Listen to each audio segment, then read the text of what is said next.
நேயம் காத்தல் செய். இது புதிய ஆத்திச்சூடியில் பாரதியாருடைய வரிகள். நம்மளுக்கு இயற்கையிலேயே இருக்கக்கூடிய அந்த ஈரத்தன்மை, அன்பு இதனை எக்காலத்திலும் எந்த சூழ்நிலையிலும் மாத்தாம அப்படியே காத்துட்டு இருக்கணும் அப்படிங்கிறதுக்கு தான அர்த்தம்தான் இந்த வரிகளுக்கு. இதுக்கு எனக்கு தெரிந்த ஒரு நிகழ்வை நான் சொல்ல ஆசைப்படுறேன். எனக்கு தெரிந்த குடும்பத்தில் அவங்க தன்னுடைய மகன் செயலை சொல்லி ஆச்சரியப்பட்டாங்க. என்னுடைய மகன் டூருக்கு போகணுன்னு ஆசைப்பட்டான். நானும் டூருக்கான அமௌண்ட்டை கொடுத்து டூருக்கு அனுப்பி வச்சேன். ஆனால் அவன் 2 நாள் சென்று திரும்பவும் வந்து, அப்பா நான் ஒன்று சொல்லுவேன், கோச்சிக்க கூடாது நீங்கள் அப்படின்னு கேட்பான். என்னப்பா சொல்லு அப்படின்னு.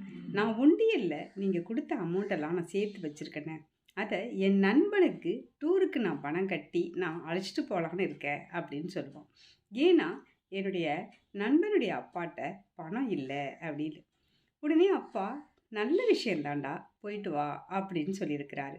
இது சாதாரணமாக அவர் சொல்லிட்டு கடந்து வந்துட்டார். ஆனால் அதில் எவ்வளோ ஒரு நல்ல செய்தி இருக்குது பாருங்களேன்.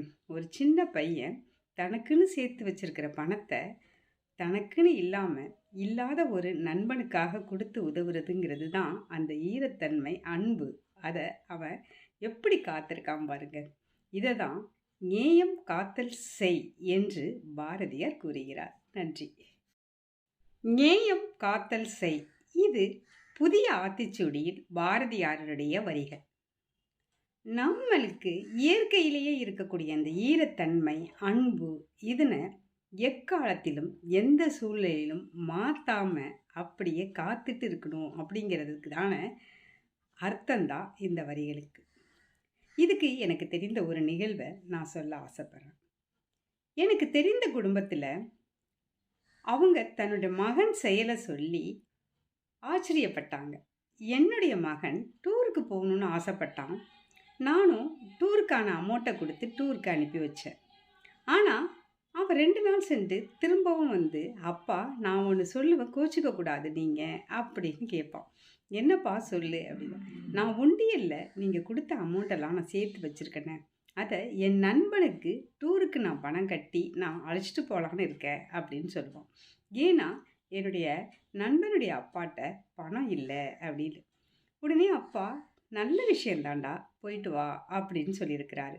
இது சாதாரணமாக அவர் சொல்லிட்டு கடந்து வந்துட்டார். ஆனால் அதில் எவ்வளோ ஒரு நல்ல செய்தி இருக்குது பாருங்களேன். ஒரு சின்ன பையன் தனக்குன்னு சேர்த்து வச்சிருக்கிற பணத்தை தனக்குன்னு இல்லாமல் இல்லாத ஒரு நண்பனுக்கு